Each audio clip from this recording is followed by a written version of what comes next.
안녕하세요. 저는 어느덧 결혼 10년 차에 접어든 40대 가정주부입니다. 결혼 생활이 어언 10여 년에 이르다 보니 저도 모르는 사이에 결혼으로 인해 마음의 상처를 입은 일도 또 그 상처를 이겨내기도 하면서 제게도 제법 사연이 쌓였습니다. 그간 이 채널에 다양한 사연을 보내주신 여러분처럼 말이죠. 말이 나와서 말이지만 제가 힘든 시간을 보내던 시절에 여러분들이 들려주시는 사연 덕에 마음의 위로를 많이 받았습니다.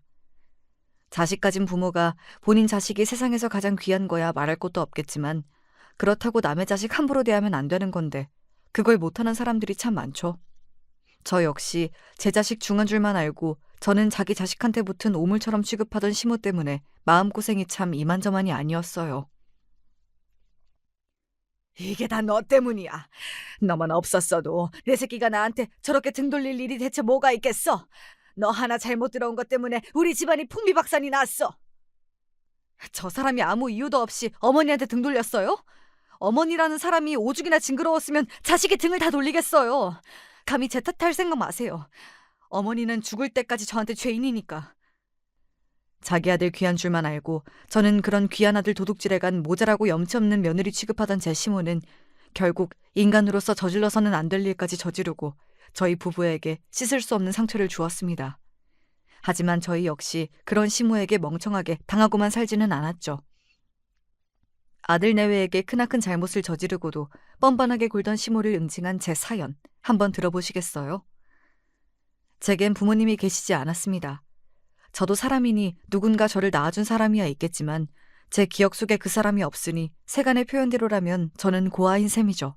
남들 다 가진 부모 없이 자란 서름이란 설명하자면 끝도 없을 겁니다. 하지만 무엇보다 자라며 상처가 되었던 일들은 본인들도 본인이 노력해서 부모 있는 집에서 태어나지도 않았으면서 부모가 없다는 이유만으로 당연히 저를 무시해도 된다는 듯 굴던 사람들 때문이었습니다. 남들이 좋은 부모 밑에서 풍족하고 걱정 없이 자란 것이 본인이 뭔가 잘해서 받은 대가가 아니듯이 부모도 없이 보육원에서 자라 오로지 제 힘으로 험한 인생을 헤쳐가야만 했던 것 또한 제가 뭔가를 잘못해서 치르는 벌이 아닌데도 말이죠. 요즘이야 사회적인 인식이 많이 바뀌었다고는 하지만 몰상식하고 남 짓밟으며 자기 자존감을 채우려 드는 못되먹은 인간들이야 어딜 가도 있으니까요. 평생을 저런 사람들에게 치이며 살다 보니 겉으로는 둥글게 사는 것처럼 보여도 제 속은 이미 골밀대로 골마 있었어요. 당연히 사람을 만날 때에도 방어적일 수밖에 없었죠. 물론 자라는 내내 눈칫밥을 얻어먹으며 큰 탓에 저는 상대방 기분을 살피는 데에는 일찍이 도 같아서 사람 기분 맞춰주는 데에는 제법 일가견이 있었습니다. 하지만 그건 상대와의 감정적 교류나 호감 때문이 아니라 전적으로 살아남기 위한 생존 전략에 가까웠습니다. 애초에 손에 쥐고 태어난 것이 아무것도 없으니 그렇게라도 해서 예쁨 받아야 뭐라도 하나도 얻어낼 수 있었으니까요. 그렇게 저는 얌전하고 나긋한 모범생으로 자라났습니다. 서윤이는 환경적으로 불우함에도 불구하고 어쩜 이렇게 반듯하게 잘 자라주었는지. 선생님이 얼마나 기특한지 몰라. 이대로만 하면 대학 진학도 문제 없을 테니까 지금처럼만 해. 알았지? 선생님 입장에서야 딱하고 기특한 제자에게 건넨 덕담이었겠으나 사실 저 말조차도 고아에 대한 편견이 가득한 말이었습니다. 환경적으로 불우한 고아들은 비뚤게 자라나 문제아가 되는 경우가 대부분이나 저는 예외적으로 반듯하게 자라났다는 뜻이기도 했으니까요. 사실 대부분이 고아에 대해 그렇게 생각하고들 하니까 받아들이기에 따라 그리 예민하게 반응할 거 없는 말이기도 했지만 이미 세상에 대한 원망이 가득했던 제 속이 꼬일 대로 꼬여 있었으니 그 어떤 칭찬도 곱게만 들리지 않았습니다. 그럴수록 공부에 더 몰두했어요. 제게 그때의 한 치 앞도 보이지 않는 깜깜한 미래를 더 나은 것으로 바꿀 수 있는 유일한 방법은 공부에서 출세하는 것밖에 없었습니다. 환경이 따라주지 않으니 가장 적은 투자로 가장 큰 효율을 낼 수 있는 방법이 공부뿐이었으니까요. 그렇게 독하게 공부한 덕에 결국 저는 명문대에 진학하는 데 성공했어요. 감사하게도 성적 장학금을 받을 수 있는 조건이 되어 4년간 등록금 걱정 없이 학교를 다닐 수 있게 되었지요. 그래도 학교 다니는 동안 머물 기숙사비나 생활비, 책값 같은 건 제가 직접 벌어야 했지만요. 그럼에도 늘 불안했던 제 미래에 한 줄기 빛이 든 것 같아 태어난 이래 그렇게 기쁜 건 처음이었습니다. 남편을 처음 만나게 된 것도 대학에 입학하면서였어요. 남편은 같은 과 1년 선배였습니다. 딱 보기에도 입고 다니는 거나 돈 씀씀이 같은 것이 유복한 집 자재로 보였습니다. 당장 돈 한 푼이 아쉬워서 문제집 하나 사는 것도 손을 벌벌 떨었던 저 같은 사람의 고뇌 같은 건 살면서 단 한 번도 느껴본 일이 없을 것이 틀림없었어요. 그래서 남편이 저를 처음 봤을 때부터 지대한 관심을 가지고 있다는 걸 일찍이 눈치챘음에도 불구하고 좀처럼 곁을 내어주지 않았습니다. 그간의 경험상 있는 집안 사람과 어울리다 멀어지게 되면 결국 상처받는 쪽은 가진 것 없는 제 쪽이라는 걸 너무나 많이 겪어 잘 알고 있었으니까요. 남편이 좋은 사람이라는 건 알았지만 환경의 격차라는 것 또한 결코 무시할 수 없는 부분이었기에 제게 정성을 쏟는 남편에게 점점 마음이 기울었음에도 한사코 그 사람을 밀어냈습니다. 그럼에도 제게 늘 한결같은 남편 때문에 결국 제가 고아라는 사실까지 털어놓았죠.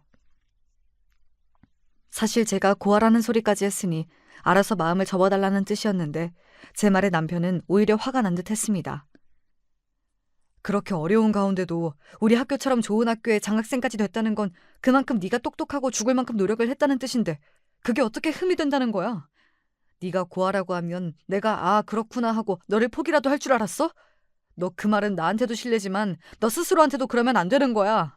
참 한결같이 올곧은 사람이었습니다.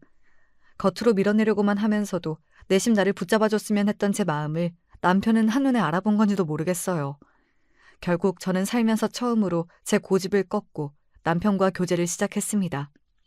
그렇게 남편과 10년 가까이 연애하는 동안 모난 제 마음을 항상 다독여주던 남편 덕에 저도 그간의 상처를 치유할 수 있었습니다.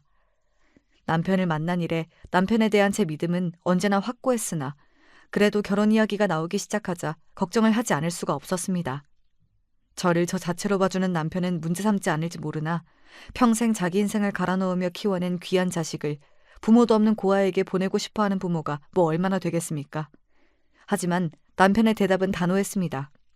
내 부모님이 그런 이유로 결혼을 반대하실 분이라고는 생각하지 않지만 설사 그렇다 하더라도 그건 부모님이 잘못하시는 거지 네가 죄책감을 가지거나 위축될 일이 아니야. 너는 내게 주어진 환경에서 항상 최선을 다했는데 그게 어떻게 네가 우리 부모님 앞에서 죄인 취급을 당할 이유가 돼. 혹시나 그런 이유로 반대하신다면 나도 더는 부모님 허락 구할 생각 없어. 그러니까 너도 아무 걱정도 하지 마. 하늘이 두 쪽 나더라도 반드시 내 편이 되어주겠다는 남편 결심은 든든했으나 그 와중에도 남편과 제 환경의 차이를 실감하는 저였습니다. 사실 저렇게 자신감 있게 말할 수 있는 것 자체가 저처럼 부모 없이 자란 서름을 겪어본 적이 없어서일 테니까요. 그럼에도 저 역시 남편을 놓치고 싶지 않은 마음은 마찬가지였기에 불안한 마음은 여전했음에도 남편의 뜻을 따르기로 했어요. 처음으로 뵌 남편의 부모님은 두 분 다 인자하신 인상이었습니다. 일단 겉으로 보기에는 말이죠. 남편이 미리 제 사정을 다 설명한 탓인지 시아버지께서는 제가 민감하게 반응할 법한 주제는 꺼내지 않으시려고 노력하시는 게 보였습니다. 시부모님을 처음 뵙기 전에 제가 워낙 걱정이 많았던 탓에 그런 배려만으로도 몸둘 바를 모를 정도로 감사했습니다. 사실 고아라고 시부모님한테 문전박대당하는 악몽까지 수차례 꾼 탓에 이렇게 차분한 분위기 속에서 대화를 주고받으며 결혼에 대한 이야기가 오가는 상황 자체가 좀 비현실적으로 느껴지기까지 했습니다. 그 와중에 시어머니는 별로 말씀은 없으셨으나 일단 표정은 나쁘지 않은 것 같아 조금씩 마음을 놓기 시작했어요. 그날 식사를 마치고 헤어지는 길에 시아버지께서 제 안색을 살피며 어렵게 운을 떼시더라고요. 아가씨가 그동안 살면서 얼마나 마음의 상처를 입는 일이 많았을지 나로서는 헤아리기도 쉽지 않지만 아가씨 혼자 힘으로 이렇게 잘 자라서 공부 잘하고 좋은 직장 다니게 된 게 얼마나 대단한 일인지는 나도 알 것 같아요. 나로서는 그저 우리 주원이랑 서로 사이좋게 잘 지내줬으면 하는 바람뿐입니다. 앞으로 잘 부탁해요. 아니에요. 잘 부탁드려야 하는 사람은 저죠. 저야말로 정말 잘 부탁드려요, 아버님. 따뜻하고 배려 넘치는 시아버지 말씀에 그간의 설움이 북받쳐 올라 하마터면 그 자리에서 눈물을 터뜨릴 뻔했어요. 남편의 따뜻한 성품이 어디에서 온 건가 했는데 바로 시아버지한테서였구나 싶었습니다. 동시에 남편이 참 부럽기도 했습니다. 저렇게 온화하신 아버지 밑에서 자식으로 자랄 수 있다니. 아무리 힘든 일이 있어도 금세 굳건하게 털고 일어나는 남편의 강인함은 바로 저분의 사랑 덕분이었구나 하는 생각이 들었거든요. 이런 집안의 일원이 될 수 있다면 내게 한평생 결핍이었던 가족의 부재도 채울 수 있지 않을까 하는 욕심이 생기는 것도 사실이었습니다. 그렇게 남편 부모님과의 첫 만남이 생각보다 순조롭게 끝난 가운데 그로부터 며칠 지나지 않아 시어머니로부터 따로 연락을 받게 되었습니다. 그때 우리는 따로 이야기도 많이 못 나눴죠? 이번에는 서윤 씨하고 둘이서만 따로 한번 보고 싶은데 언제가 시간 괜찮아요? 아, 네. 저는 언제든 괜찮습니다. 편하실 때 말씀해 주시면 제가 모시러 갈게요. 그때 시어머니와는 거의 대화를 나누지 못한 것도 사실이었고 전화상으로의 목소리 역시 직접 뵈었을 때와 별반 다를 것 없이 교양이 넘치고 인자했기에 따로 만나서 나쁜 말씀을 하실 거라는 생각도 들지 못했습니다. 그래서 다른 의심 없이 시어머니와 약속을 잡게 되었죠. 그렇게 단둘이 만난 시어머니는 여전히 기품이 넘치는 분이었습니다. 잘 정돈된 머리와 차분한 화장부터 입고 계시는 옷이나 액세서리, 가방 등 모든 게 단정하고 깔끔했어요. 대놓고 화려하거나 사치스럽게 꾸미진 않았으나 모두 고가의 물건이라는 건 한눈에 알아볼 수 있었습니다. 여기 괜찮죠? 내 단골집이야. 음식도 제법 정갈하게 나오니 서윤 씨 입에도 잘 맞았으면 좋겠네요. 네, 어머니. 음식이 다 너무 깔끔하고 맛있어요. 식사하는 내내 분위기도 좋았어요. 대화도 매끄럽게 잘 이어졌고요. 처음 식당에 들어오면서는 혹시나 하는 마음에 저도 모르게 몸이 굳어 있었는데 제가 너무 과민 반응했나 보다 싶었어요. 그래서 곧 며느리가 될 저에게 정말 밥 한 끼 먹이시려고 부르신 모양이다 하는 생각에 차츰 긴장이 풀어졌지요. 그렇게 식사를 잘 마치고 후식으로 차를 마시고 있는데 시어머니가 여전히 교양 있는 말투로 말씀하셨습니다. 우리 주한이가 아이가 참 바르고 다정하죠? 그 아이 그렇게 키우려고 그동안 내가 참 무진애를 썼어요. 그 아이 성정에 서윤 씨한테도 한결같이 대했을 테니 그동안 마음 붙일 곳 없었을 서윤 씨 입장에서 우리 아이한테 정준 것도 이해가 가요.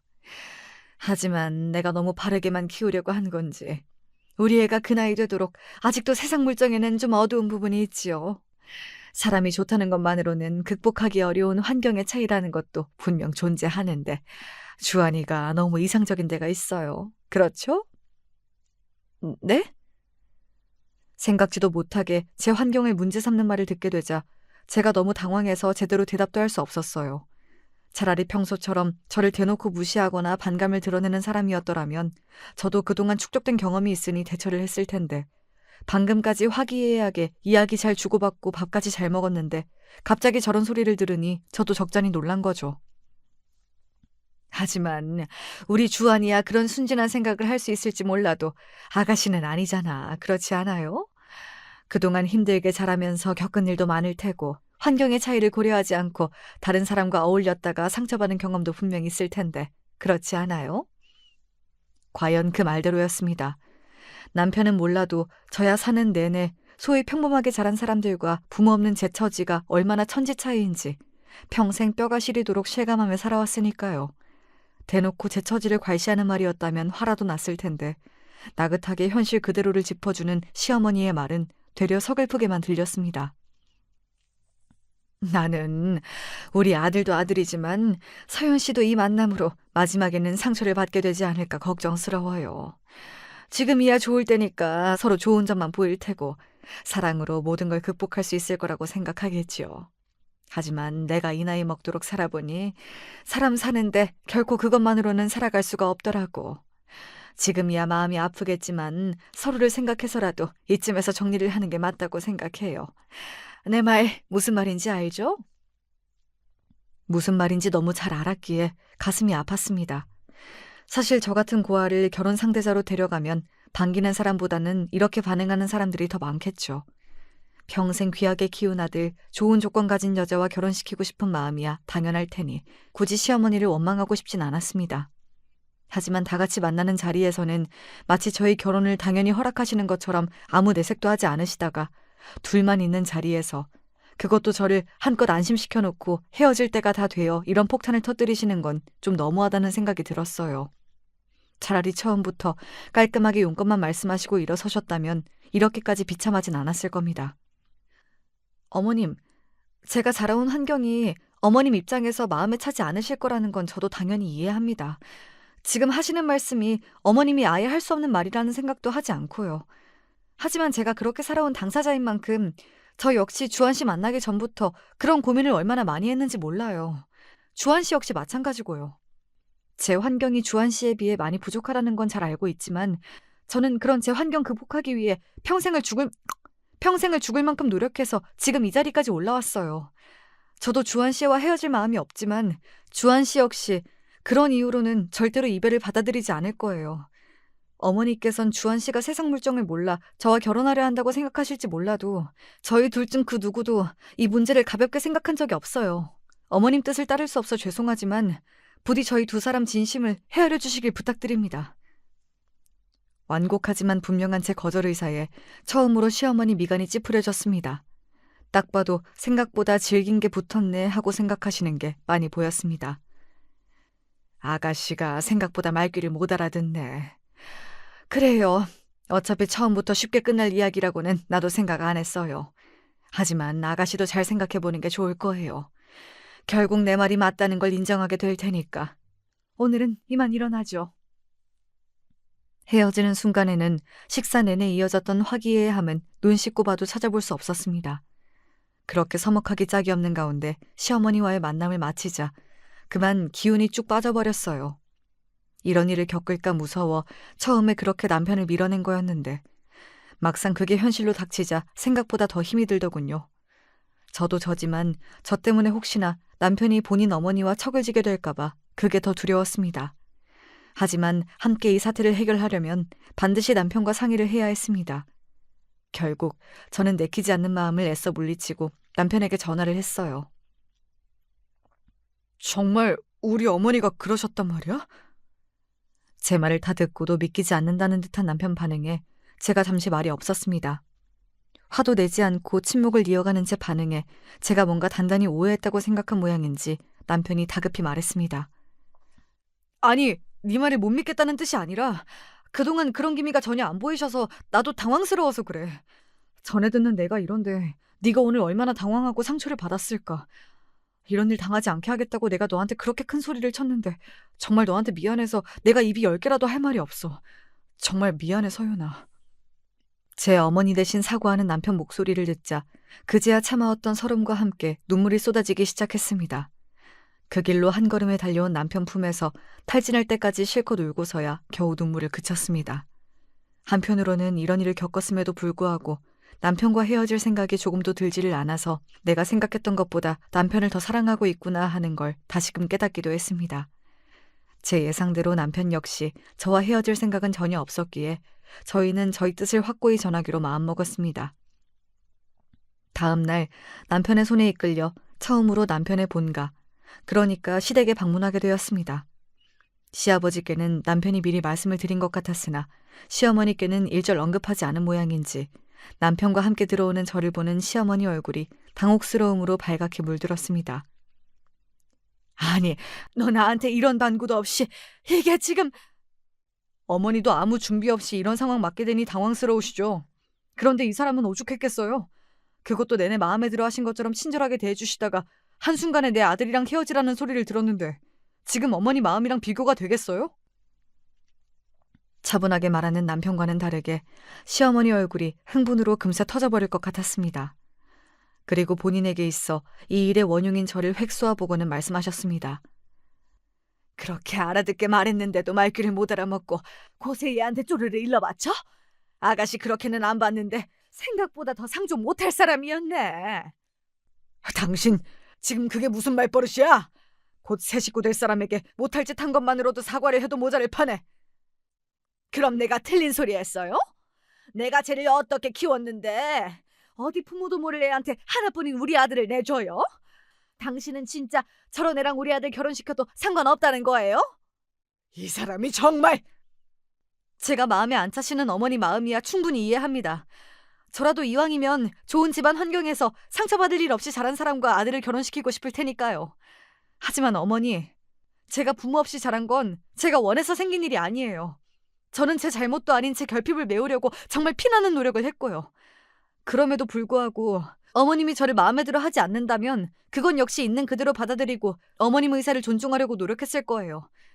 하지만 이런 제가 마음에 들지 않으셨더라면 차라리 처음부터 그렇게 말씀해 주시지 그러셨어요? 저뿐만 아니라 주한 씨나 아버님까지 전부 저를 허락해 주신다고 믿게 만드셔놓고 저만 따로 불러내셔서 그렇게 말씀하신 건 너무하셨다고 생각합니다. 얘 좀 봐. 저가 부족한 걸 알면 더 납작 숙이고 알아서 물러날 줄 알아야지. 어디서 따박따박 말대꾸를 하고 있어? 주환이 너도 정신 똑바로 차려. 본데 없이 자란 티가 이런 데서 나는 거야. 알겠니? 이 사람이 정말 그만두지 못해? 시아버지께서 시어머니 막말에 경악을 하고 소리치셨습니다. 그동안 저는 물론이고 본인 가족들 앞에서도 우아함을 유지하시느라 꽤나 애를 먹으셨을 것 같던데 그날로 그게 와장창 산산조각이 난 셈이었습니다. 분해서 어쩔 줄을 모르겠다는 듯한 얼굴로 저를 쏘아보는 시어머니를 바라보는 남편 눈빛이 그렇게 차가울 수가 없었어요. 어머니, 정말 실망이네요. 저는 그동안 당연히 저희 엄마가 상식이 통하는 사람이라고 생각했는데 제가 착각을 해도 그동안 정말 큰 착각을 하고 있었네요. 저는 저 사람 말처럼 자기가 선택한 것도 아닌 환경 때문에 저 사람을 반대한다는 것도 이해할 수 없지만 그게 마음에 들지 않으셨으면 차라리 저한테 말씀을 하시지 그러셨어요. 어머니한테 제가 귀한 자식인 만큼 저한테도 저 사람 정말 귀한 사람이에요. 어떻게 그렇게 함부로 말씀하실 수가 있어요? 어머니 진심이 어떤 건지 확인한 이상 저한테도 어머니 의견 더는 중요하지 않습니다. 어머니가 허락을 하시든 말든 저는 이 사람이랑 결혼할 마음에 조금도 변함이 없으니 그렇게 아세요. 그 말을 끝으로 남편이 제 손을 잡고 시댁을 나와버렸습니다. 뒤에서 시어머니가 남편을 부르며 악을 쓰는 소리가 들렸으나 남편은 뒤도 돌아보지 않았어요. 저는 기어이 제가 모자 사이를 갈라놓은 것 같아 그러지 않으려고 아무리 노력해도 죄책감을 떨치기가 힘들었습니다. 너 행여나 쓸데없는 생각 마. 너한테 못 볼 꼴 보인 내가 너한테 빌면 빌었지. 네가 나한테 죄책감 가질 이유는 아무것도 없어. 혹여 제가 그만두자는 말이라도 할까봐 단단히 저를 붙잡는 남편에게 미안하면서도 고마웠습니다. 곧 시아버지께서도 제게 시어머니 대신 사과의 말씀을 전하셨어요. 정말 미안합니다. 내가 이렇게 사과한들 마음의 상처가 다 가실 리는 없겠지만 그래도 그 사람 생각이 우리 가족 전체의 뜻이 아니라는 건 꼭 알아줬으면 해요. 그 사람도 지금은 저렇게 고집을 부리지만 결국은 자기 생각이 틀린 걸 알고 아가씨를 가족으로 받아줄 거예요. 그렇다고 그날 그런 말은 함부로 해선 절대로 안 되는 건데 내가 정말로 미안합니다. 남편은 보란듯이 더욱 불도저 같은 기세로 결혼을 밀어붙였습니다. 어머님도 참석하시지 않은 결혼식 굳이 치르고 싶지 않다는 제 의견은 말을 꺼냄과 동시에 묵살당했어요. 시어머니가 참석하지 않은 결혼식에 뒷말이 얼마나 많이 나올지 상상만 해도 뒷목이 쭈뼛해졌습니다. 정말로 시어머니도 참석하지 않은 결혼식을 치르게 될까 결혼 직전까지 마음이 무거웠으나 시아버지께서 아들 결혼식에도 참석하지 않을 거면 나랑 이혼할 줄 알라며 으름장을 놓으신 덕인지 결혼식에 신랑 어머니가 불참하는 불상사만큼은 간신히 면할 수 있었습니다. 신랑 신부 양가 인사 시간에 제 쪽은 비어있고 신랑 쪽에는 여전히 불만 가득한 표정의 시어머니를 보는 제 마음이 무거웠습니다. 그렇게 결국 당신의 며느리가 되었음에도 불구하고 저를 향한 시어머니의 못마땅한 시선은 아주 노골적이었습니다. 처음 몇 번은 저도 제 마음에 차지하는 며느리이지만 결국 결혼식에는 참석해주신 시어머니와 잘 지내보고 싶어서 먼저 찾아뵙기도 하고 연락도 드리며 성격에도 맞지 않는 부침성을 발휘해보려고 노력했습니다. 하지만 이런 제 노력은 단 한 번도 시어머니 마음에 와닿지 못했죠. 제가 먼저 말을 붙여보려 해도 시어머니는 제 말에 대답하는 법이 없었고 전화를 드려도 받지 않으셨습니다. 한마디로 없는 사람 취급이었죠. 저 혼자 애를 쓰는 모습에 벌써 몇 번을 참아 넘겼던 남편이 결국 폭발하고 말았습니다. 이 사람이 이렇게 노력을 하는데 어머니 정말 이렇게 야멸찬 사람이셨어요? 애초에 이 사람이 도대체 뭘 잘못했다고 어머니한테 이렇게 쩔쩔매야 하는데요. 어머니가 이 사람 상전이라도 돼요? 정말 날이 갈수록 어머니한테는 실망할 일밖에 없네요. 이 사람 이제 남 아니고 어머니 며느리예요. 제 아내라고요. 이 사람 없는 취급하는 건 저를 무시하는 거나 똑같습니다. 어머니가 먼저 이 사람 없는 사람 취급하셨으니 이제 저도 없는 사람이라고 생각하세요. 집에 돌아가는 차 안에서 저도 모르게 눈물이 뚝뚝 떨어졌습니다. 그동안에도 아무 잘못한 것도 없이 그저 고아라는 이유 하나만으로 저를 멸시하고 우습게 보는 사람들이 적지 않았습니다. 하지만 그 사람들은 그저 돌아서면 남인, 제 인생에 별로 영향력도 없는 아무것도 아닌 사람들이잖아요. 아무리 처음부터 저를 마음에 들어 하지 않아 하셨다고는 하나 새로이 가족이 되었는데도 불구하고 보란듯이 저를 투명인가 취급하는 시어머니에게 저도 상처를 많이 받았던 모양입니다. 저도 모르게 은연중에 결혼을 하고 난 후에는 그래도 시어머니 태도가 조금은 달라지지 않을까 기대를 했나 봐요. 결국에 산산조각 나버린 그 기대는 돌이킬 수 없는 상처로 남게 되었습니다. 그러게, 그렇게까지 애쓸 필요 없다니까. 당신 이렇게 괄시하는 어머니가 뭐가 좋다고 답지 않게 그렇게 용을 써. 그럼 나보고 뭘 어떡하라고. 나 때문에 아들 어머니 사이 갈라지는 거 강 건너 불구경하듯 지켜보기만 해? 당신은 처음부터 부모님 멀쩡히 다 계셨으니까 몰라. 부모가 없다는 게 어떤 건 줄이나 알아? 세상에 의지할 곳 하나도 없이 뭘 해도 항상 마음 한구석이 휑한 기분을 당신이 아냐고. 내가 평생 그런 서름 겪으며 살았는데 내가 나 때문에 당신이랑 어머니 척지는 걸 어떻게 보고만 있을 수 있겠어. 상처받은 제 모습에 자기가 더 속상해서 괜히 타박하는 남편에게 그동안 쌓아왔던 울분을 터뜨리며 오열했습니다. 제 울음소리가 잦아들 기미를 보이지 않자 급기야 남편이 갓길에 차를 세우고는 저를 안아 달래기 시작했어요. 미안해. 당신한테 화를 낼 일이 아닌데 내가 너무 속이 상해서 실수했어. 결혼 전에 당신한테 평생 의지하고 살 수 있는 가족 만들어주겠다며 큰 소리를 떵떵 쳤는데 나한테 시집와서 어머니 때문에 이렇게 상처만 받게 해서 미안해. 이건 이제 당신하고 어머니 둘의 문제가 아니야. 다 큰 자식 결혼까지 했는데 이렇게 자식 뜻을 무시하는 건 당신 성질 못 이겨서 며느리고 아들이고 다 제멋대로 손아귀에 넣고 주무르고 싶어서 심술 부리는 것밖에 더 돼? 나도 어머니 저러는 거 더는 못 참아주겠어. 앞으로 우리 집 행사고 뭐고 하여튼 본가로 가는 일은 없을 테니까 당신도 그렇게 알아. 자식들 그리 무시하는데 자식 없이도 알아서 잘 사시겠지. 그렇게 스트레스의 원흉이었던 시어머니와 거리를 두어 속 썩을 일이 없는 평화로운 나날들이 지속되자 그제야 신혼생활의 행복을 온전히 누릴 수 있게 되었습니다. 그동안은 결혼하자마자 계속 시어머니 마음을 돌려보겠다고 남편보다 시어머니에게 신경을 더 집중했으니까요. 남편과 한 집에서 둘이 생활하는 일은 기쁨이었습니다. 결혼해 부부가 되어 함께 산다는 건 확실히 연애와는 차원이 다르더라고요. 적지 않은 시간 연애를 한 저희 부부였습니다만 서로의 아내와 남편이 되어 가족으로 사는 건 마음가짐부터가 달라지더라고요. 한 번도 정서적으로 깊게 뿌리를 내리고 살아본 적이 없었던 저였음에도 불구하고 이제는 남편이 저의 단단한 뿌리가 되어 서로를 단단히 지탱해 주리라는 걸 느낄 수 있었습니다. 마음을 편히 먹어서 그런지 결혼한 지 1년 만에 저희 부부에게 기쁜 소식이 찾아왔습니다. 바로 저희 첫 아이 임신 소식이었어요. 처음 임신을 확인한 날 남편과 둘이 얼싸안고 얼마나 울었는지 모릅니다. 부모 밑에서 자란 적이 없는 제가 한 아이의 부모가 되어 아이를 잘 키울 수 있을지 걱정이 되어 무서운 마음도 컸지만 남편처럼 올곧고 다정한 사람과 함께라면 분명 아이도 잘 자라주리라 믿었습니다. 부디 모난 부분이 많은 저보다는 아이가 아빠를 닮아주기를 바라고 또 바랐습니다. 제 임신 소식은 곧 시댁에도 전해졌습니다. 소동이 있었던 이후 시어머니와의 연락은 일절 없었고 시댁의 발길도 뚝 끊었지만 시아버지와는 지속적으로 연락을 주고받고 있었습니다. 가끔 저희 신혼집이나 집 밖에서 식사를 할 때도 종종 있었고요. 첫 손자를 품에 안게 되었다는 소식을 듣고 시아버지께서 뛸 듯이 기뻐하셨습니다. 아가, 고맙다. 내가 네 덕에 할아버지가 다 되어보는구나. 네가 우리 집에 시집을 오고 나서 워낙 스트레스 받을 일이 많아 내가 항상 면목이 없었는데 너희 둘이 이렇게 다복한 가정을 이루어 사는 모습을 보니 내가 더는 바랄 게 없구나. 이렇게 귀하디 귀한 며느리를 왜 그리 못 잡아먹어 안달인지. 고맙다. 고맙다, 아가.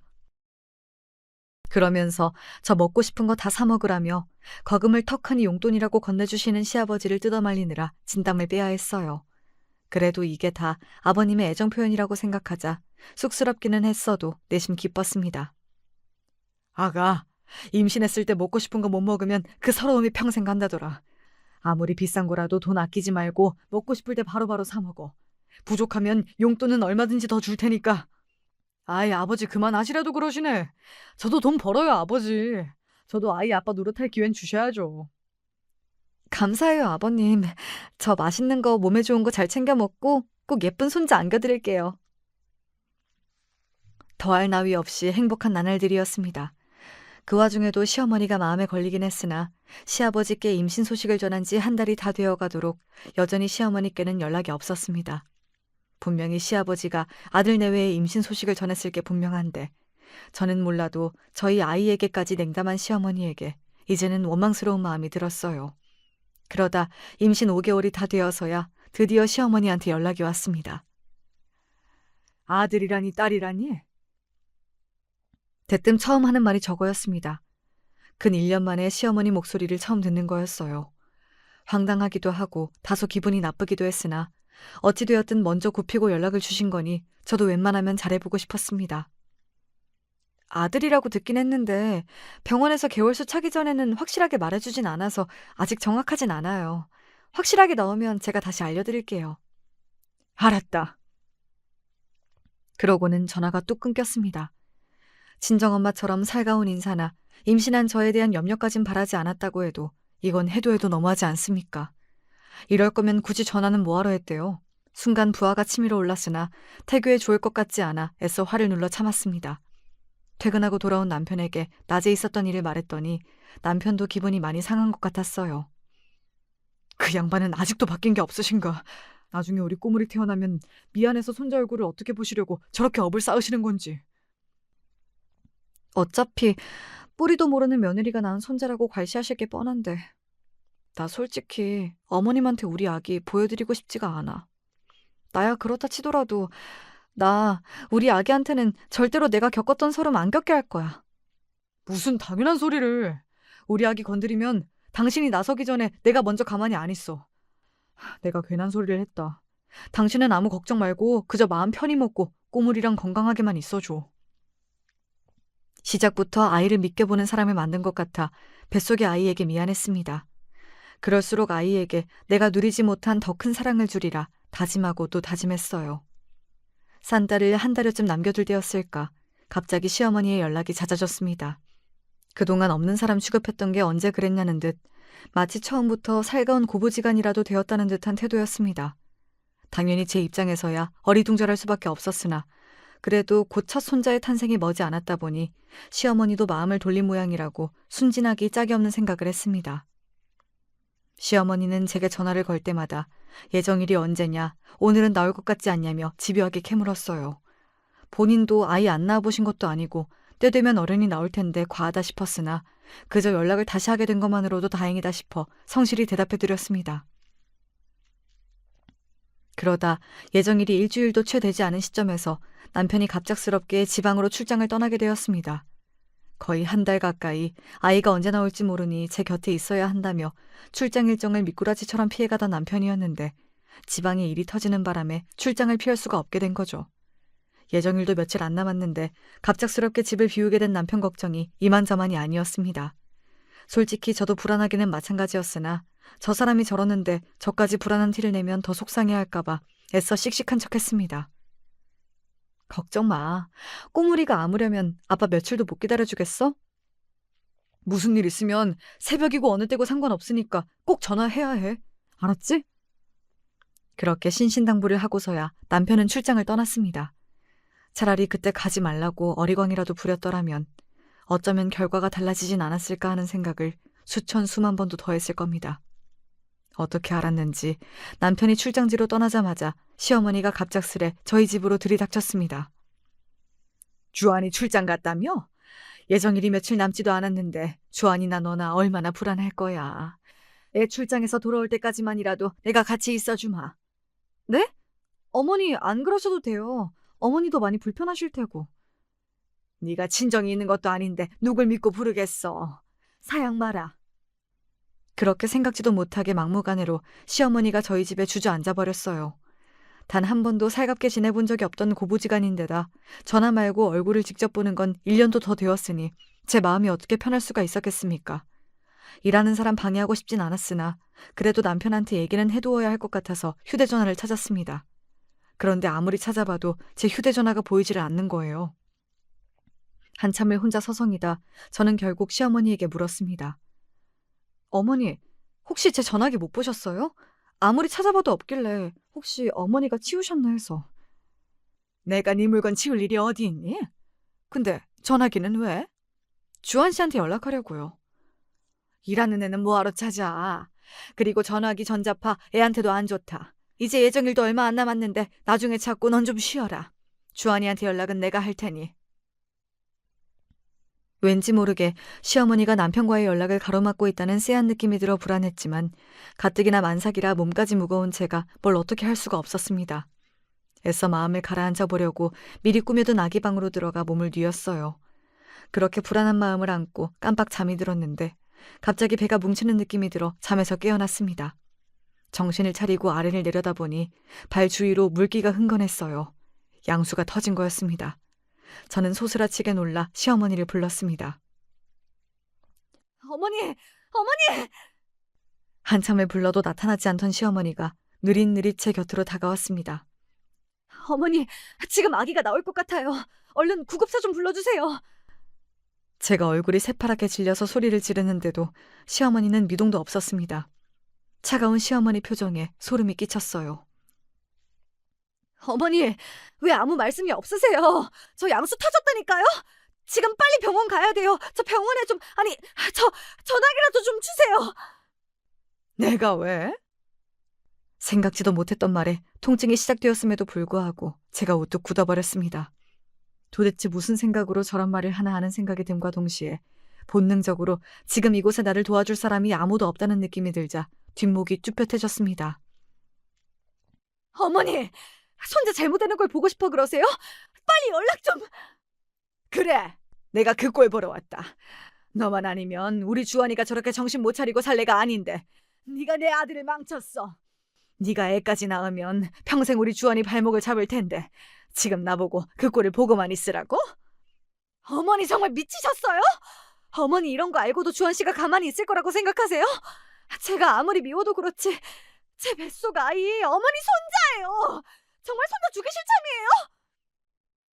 손자야, 새 며느리 얻으면 얼마든지 더 볼 수 있는데 무슨 상관이야? 애 있으면 이혼하기도 힘든데 그냥 이쯤에서 애 흘려보내라. 애도 너처럼 근본 없는 어미 밑에서 나오느니 일찌감치 가는 게 더 편할 테니. 저 미친 여자가 기어이 내 새끼를 죽일 생각이었습니다. 일이 이 지경까지 오니 저도 눈에 뵈는 게 없었습니다. 눈앞에 시험이 멱살을 틀어쥐고는 젖먹던 힘까지 짠에 흔들었어요. 비켜! 당장 내 앞에서 비켜! 내가 내 새끼 죽이도록 가만히 보고만 있을 것 같아! 순간 그 여자가 제 양손목을 획 낚아채더니 저를 바닥에 내동댕이 쳤습니다. 배에서부터 시작된 형용할 수 없을 정도로 끔찍한 고통이 제 전신을 감쌌습니다. 안 돼! 내 아기! 그러게, 처음에 떨어져 나가라고 했을 때 곱게 떨어져 나갔으면 다들 좋았을 것을 왜 이를 이 지경으로 만들어? 모든 건 다 네가 자초한 일이니 나 원망할 생각은 말아라. 당장이라도 눈앞에 정신 나간 여자를 찢어 죽이고 싶었으나 전신을 덮친 고통과 함께 아이가 잘못될지도 모른다는 두려움에 제정신이 아니었습니다. 어머니, 제발 살려주세요. 우리 아기 살려주세요. 찢어질 것 같은 고통 속에 결국 의식을 잃어가는 와중에도 악마 같은 시어미 얼굴의 잔상이 떠나가질 않았습니다. 그렇게 저는 완전히 의식을 잃었어요. 다시 깨어났을 때 저는 병원 침상에 누워 있었습니다. 옆에는 제 손을 꽉 쥔 남편이 고개를 수그리고 있었습니다. 이상한 기운에 배를 내려다보니 배가 움푹 꺼져 있었습니다. 저는 온몸에 피가 몽땅 빠져나가는 듯한 기분을 느끼고 쉰 소리로 남편에게 말했습니다. 여보, 우리 아기 어디 있어? 여보, 정신이 들어? 의사 불러올게. 아기, 우리 아기 어디 있냐고. 여보, 일단은 몸부터 좀 추스리고. 우리 아기 어디 있냐고. 미친 여자처럼 소리 지르는 제 기세를 어찌하지 못하고 결국 남편이 눈물을 떨구며 실토했습니다. 우리 아기 하늘나라로 갔어. 어렴풋이 짐작은 하고 있었으나 제가 짐작하고 있는 것과 남편의 입으로 확인 사살을 당하는 것은 천지 차이였습니다. 사태의 원흉은 너무나도 분명했죠. 당장이라도 시어미를 찢어 죽이지 않으면 그만 제가 죽어버릴 것 같았습니다. 그 여자 때문이야. 그 미친 여자가 우리 아기를 죽였어. 여보, 그 여자가 우리 아기를. 알아, 나도 알아, 여보. 제발 진정해, 여보. 저는 그대로 다시 졸도해버렸습니다. 나중에 깨어나고 나서야 알게 되었지만 시어머니가 제 집에서 그 악마 같은 짓거리를 하고 저는 이틀간 의식이 없었다고 합니다. 그 사이 사산된 저희 아이는 이미 제 곁을 떠나갔습니다. 저희 집 문이 열려있는 걸 이상하게 생각한 이웃이 제 꼴을 보고 기겁해 119에 신고하고 남편에게 연락해준 덕분에 겨우 병원이나마 올 수 있었던 거고요. 그 여자 당장 내 앞에 데려와. 내가 그 여자 찢어 죽여버릴 거야. 여보, 당신 절대 안정해야 돼. 나 당신까지 잃고는 정말 못 살아. 그 미친 여자는 내가 가만히 안 둘 거야. 감히 내 새끼 죽이고 당신까지 잡아먹으려고 하는 그 여자, 내가 절대 가만히 안 둬. 제 모친에 대한 남편의 증오심이 하늘까지 솟구칠 지경이었습니다. 남편은 그저 제가 깨어나기만을 기다린 거였어요. 제가 깨어난 바로 그날 시어머니가 경찰에 체포되었습니다.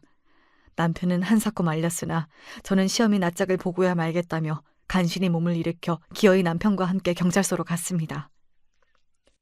주하나, 이게 무슨 일이야? 내가 왜 경찰서에 있어? 엄마 좀 꺼내줘, 주하나.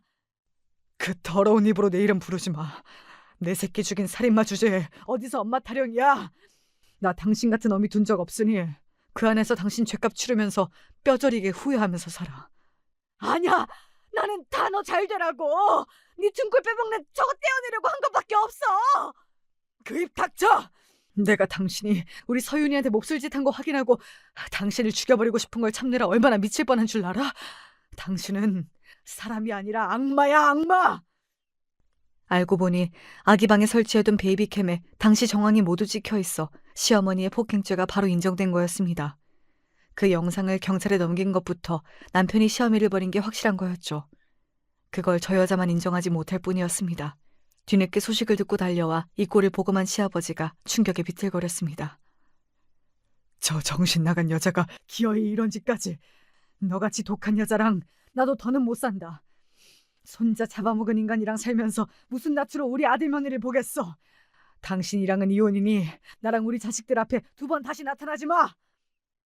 아들에 이어 남편까지 모두에게 버림받은 시어미 눈깔이 돌아버렸습니다. 시어미가 감히 제게 고래고래 소리를 질러댔습니다. 이게 다 너 때문이야. 너만 이 집에 들어오지 않았어도 내가 이렇게 될 일은 없었어. 다 네 잘못이야. 더러운 입 닥쳐. 이 악마야. 내 새끼 죽인 살인범. 니녀를 찢어 죽여도 내 분이 안 풀릴 거야. 내 아기가 느꼈던 고통이 억만 배보다 더 고통받으면서 살아. 온 가족에게 버림받고 길바닥에서 빌어먹으면서 비참하게 살아. 사는 게 죽는 것보다 더 고통스럽게 그렇게 살아. 니년이 죽어도 아무도 니년 장례식조차 치러주지 않을 거야. 니년 곁에는 이제 평생 아무도 없을 테니까. 그 말을 끝으로 더는 역겨워서 그 여자 얼굴을 쳐다볼 수가 없어 남편과 시아버지를 데리고 경찰서를 나섰습니다. 안 돼. 여보, 주하나. 나 좀 여기서 꺼내줘. 나 혼자 두고 가지 마. 제발 가지 마. 여보, 주하나. 아무도 절규하는 그 여자를 돌아보지 않았습니다. 그렇게 그 여자는 저희 가족에게서 영영 지워져 버렸습니다. 안타깝게도 실형 선고까지 떨어지진 않았으나 그 여자는 꽤 오래 구치소에서 지내야 했습니다.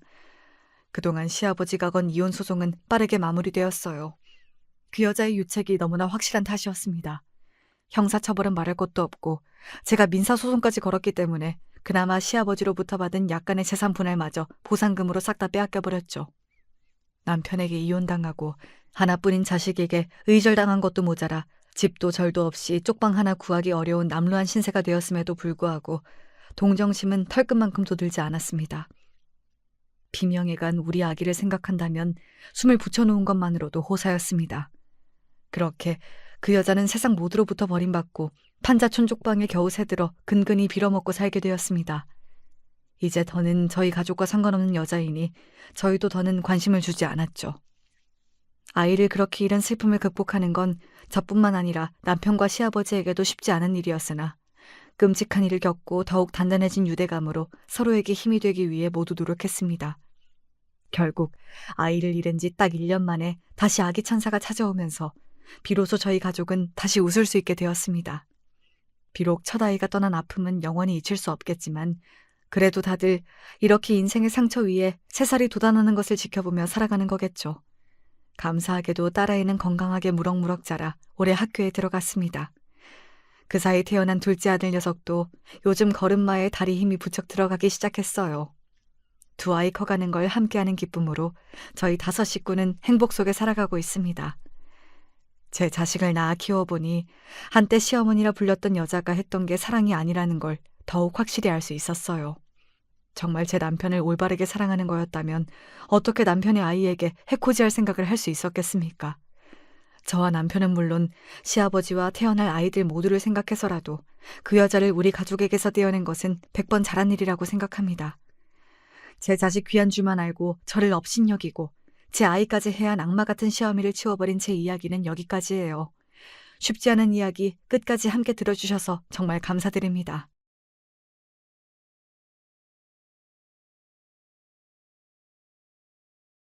안녕하세요. 전 얼마간 지옥에 살다가 이제 숨을 돌리고 있는 40대 주부입니다. 저의 인생을 뭐라고 표현하면 좋을까요? 아무쪼록 그 누구에게도 저와 같은 경험을 물려주고 싶진 않네요. 일단 제 사정을 털어놔 보자면 제 남편은 남편감으로선 아주 최악의 일을 저질렀답니다. 전 너무 가슴 아파서 친정에도 털어놓지 않고 얼마간 묵혀두었을 정도였어요. 남편에게도 처음에 알리지 않고 소갈이 했는데 저도 사람인지라 못 참고 터뜨렸답니다. "당신 이번에 왜 어린이집 졸업식에 못 온단 거야?" "그게 그때 지방 외근이 잡혀 가지고 도저히 뺄 수가 없어. 그래서 내가 전날 식사하고 백화점 가서 애 장난감 사준다 그랬잖아." 이미 이유를 말했는데 자꾸 묻네. 이유가 그게 아닌 것 같으니까 그러지. "원래 이게 뭔 소리래? 그럼 이유가 뭘 것 같길래?" 이 말을 할 때만 해도 남편은 아주 능청스럽게 절 골려대듯 말하길래 저도 그럼 안 되는데 일찍 말해 버렸어요.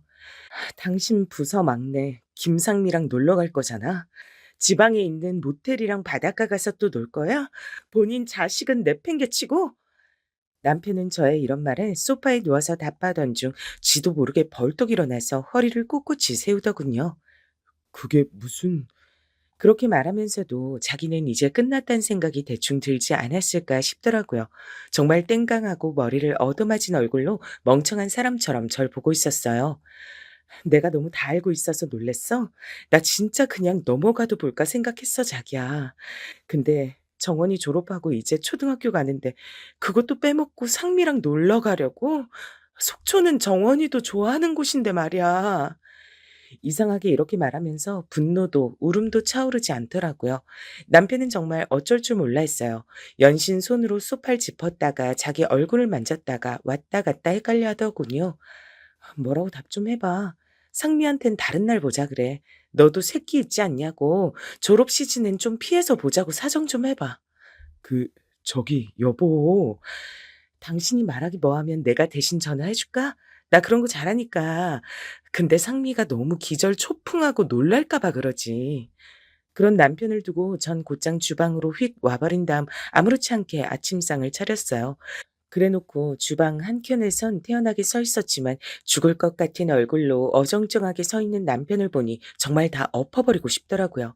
이게 다행인지 불행인지 모르겠지만 암튼 인간이 죄책감에 아주 뒤덮여 있는 얼굴을 하고 있었어요. 여보, 나 설명 좀 할 시간 좀 주면 안 될까? 당신도 다 알고서 묻는 것 같지만 그게..." "그래, 뭐라는지 얘기 좀 들어볼까? 나도 할 얘기 많아." "아니다. 나도 결론부터 말할게." 그러자 남편은 사시나무 떨듯이 절 올려다봤고 당장 가능하면 무릎이라도 꿇을 기세였어요. "우선은 당신을 안심시킬 얘기를 하나 해 줄게. 나 이혼할 생각은 없다.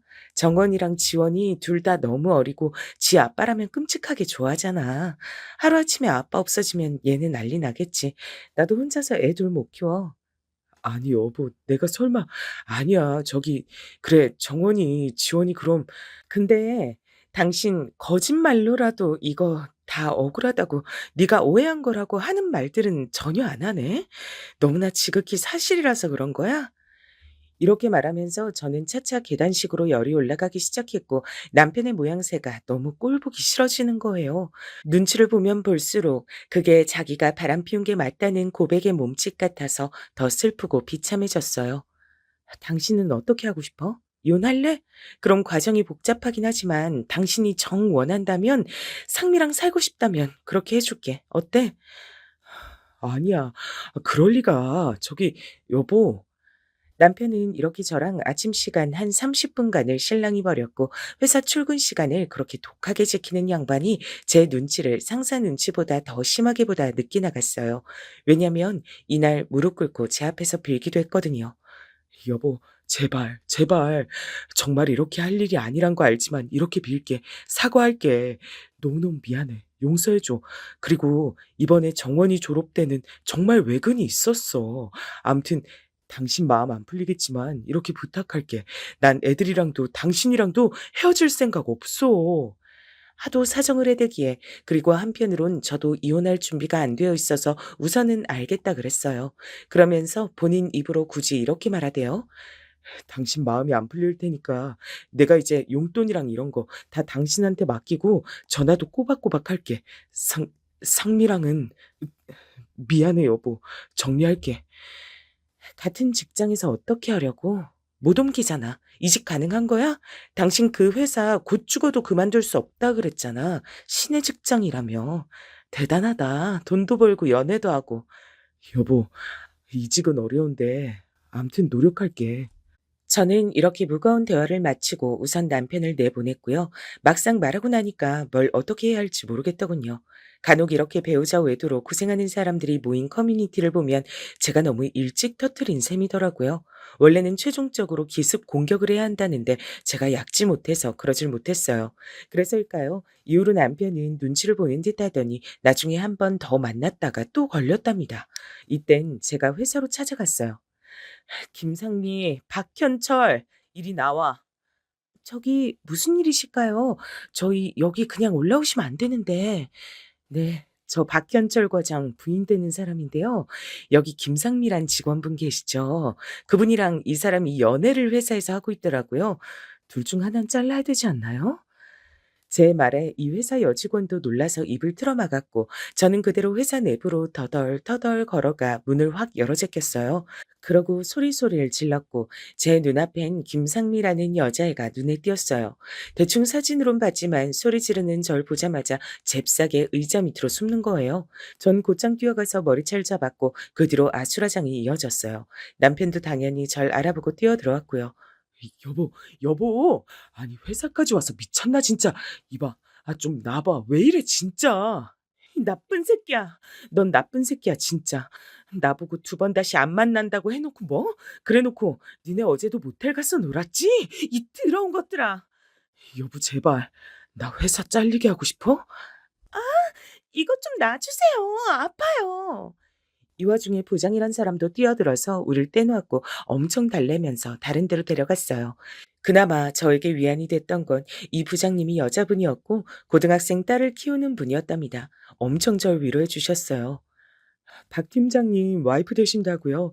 정말 얼마나 마음이 안 좋고 힘드시겠어요. 제 불찰입니다. 제가 잘 지켜봤어야 했는데 놓친 게 많았나 봐요. 부장님이랑은 할 얘기가 없어요. 사실 제가 뭘 대단한 거 하러 왔겠나요?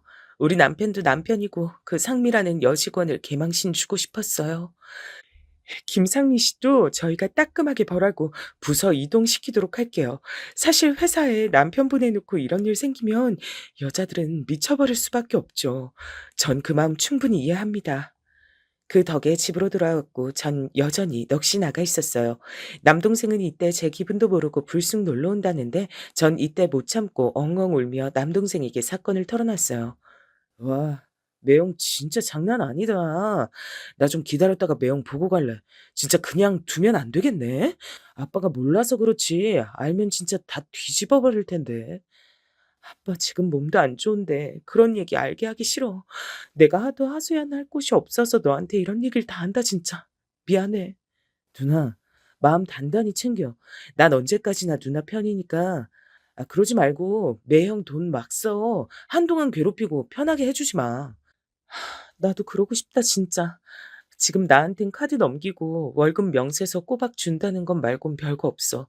조금만 늦어도 신경 쓰이고 의심되는데 나 정신병자 될 것 같아. 누나, 내가 돈 보내줄 테니까 정신과 치료라도 받아봐라. 그 정신으로 애들을 어떻게 키워? 이 상황에 남편은 이날 돌아와서 적반하장으로 저에게 분노를 토해냈어요. 애들 안 키울 거야? 지금 다 같이 나가서 내앉을래? 손가락만 빨고 살 거야? 와, 진짜 남편 일터에 쫓아와가지고 그렇게 개망신을 시키는 여자들이 아직까지 있구나. 넌 나보고 진짜 어쩌란 거야? 지금 나한테 화내? 당신이 뭔 주제로 화내? 나한테 꼭 헤어지겠다고, 정리하겠다고 울면서 약속하던 인간이 어제도 모텔 간 거 맞잖아. 그건 일부러 그런 게 아니고 헤어지자고 말을 했는데 걔가 하도 불러서. 그럼 삼자 대면해. 걔도 오늘 내 얼굴 알았을 거 아니야. 연락처도 나 사실 갖고 있어. 이리로 부를래? 억울하면 같이 붙여놓고 얘기 좀 하자. 그런 저에게 남편은 시뻘개진 얼굴로 이제 지 쪽에서 이렇게 말하더군요. 난 이제 더 못 참겠다. 많이 참고 잘해보려고 노력했는데 도저히 안 되겠어. 이혼하자. 뭐라고? 지금 당신이 이혼하자고 말할 주제나 돼? 그럼 어쩌라고? 당신도 나랑 살아보려고 그렇게 행동한 거 아니잖아. 아주 웃긴다. 지금 이런 일들을 벌인 주제에 화내는 것도 내가 곱게 내고 그냥 묻어주길 바랬어? 누구 좋으라고? 다 필요 없고 이혼하자니까. 너 원하는 대로 해줄게. 글쎄, 내가 원하는 게 뭘 줄 알고 자꾸 그래? 말하면 다 해줄 거야, 당신이? 싹 다 해줄 거냐고! 남편은 맘대로 하라면서 나가버렸고 그날로 한 3, 4일 들어오지 않고 외박을 해버렸어요. 이혼이란 말을 제가 하는 거랑 듣게 되는 건 아주 큰 차이잖아요. 이때부터 저도 앞이 깜깜해졌어요. 남동생에게 상담하니 얘가 더 큰일이 났더라고요. 나 지금 당장 쫓아가서 매형 가만 안 두고 싶은데 누나 나 그렇게 해도 돼? 진짜 못 참겠다. 그건 나보다 나이 많으니까 참아줬는데 그딴 소리까지 짓거려? 됐어. 이럼 저쪽도 시댁도 나서서 문제가 커진단 말이야. 남동생은 엄청나게 씩씩대면서 저보고 이혼하라고 했어요. 그냥 이혼해라 누나. 정원이 지원이 다 데리고 나와. 뭐하러 그런 새끼랑 살아? 나 누나 이혼할 때까지 매형 새끼 안 봐. 이런 말을 듣고 나니 덩그러니 집에 혼자 남아 생각이 많아졌어요. 일단 본인이 강력하게 원하니 저도 변호사를 물어물어 알게 됐고요. 나름의 상담을 거쳐 저 역시 남편에게 이혼하자고 말했죠. 하루 종일 생각해봤는데 그냥 이혼해줄게. 대신 위자료랑 양육비 관련해서 당신 편하게 해줄 생각은 없어. 애들은 내가 키울 거니까 돈 10원이라도 욕심내려고 들지 마. 제대로 값쳐서 줘야 된다는 것만 알아도. 내가 하고 싶은 대로 할 거야. 당신은 껴들지 마. 역시나 끝을 바라보고 같이 살고 있는 관계는 엉망진창이 되더라고요. 우리는 결혼 8년 차 부부였는데 애 둘을 낳은 사이들끼리 어쩌다가 이렇게 된 걸까요? 아무튼 남편은 먼저 선수를 쳐서 자기 엄마한테 말했더라고요. 이날 곧장 어머니가 저희 집에 찾아오셨어요. 아이고, 정원애미야. 이게 다 뭔 소리야. 이혼이라니. 현철이랑 얘기 좀 잘해봐라. 제가 아주 자기는 꼭 이혼해야겠다고 난리야. 회사까지 네가 찾아왔었다며? 왜 그것만 말씀하세요? 제가 뭐 때문에 갔는진 모르세요? 그런데 어머니는 몇 마디 더 하시다가 스르르 미끄러지시는 거예요. 와, 똥물을 뒤집었어도 이것보단 재수없지 않을 거예요. 암만 그래도 네가 아유, 아유, 두야. 아, 아유, 나 죽네. 그러고 바닥에 완전히 바싹 누워버린 어머니는 몸을 못 움직이고 뻗어 계신 거예요. 어머니? 어머니! 어머니, 일어나세요. 어머머? 결국 어머니는 그대로 응급실에 실려가셨고요. 안 그래도 건강이 안 좋으시긴 했는데 아들 이혼 얘기를 듣고 엄청 충격을 받으셨어요. 본래 갖고 있던 기저질환과 맞물려 입원하게 되신 거예요. 제 연락받은 남편은 바로 뛰어왔고 저와 병원에서 마주했죠. 이 인간은 이제 칼자루가 자기한테 넘어왔다고 생각했는지 절 몰아세우더군요. 너, 다 너 때문에 이렇게 된 거야. 우리 엄마 어떡할래, 너? 엄마 입원해야 된대. 안 그래도 힘들게 사는 노인네 이런 식으로 괴롭힐 거야? 왜 그걸 내 탓을 해?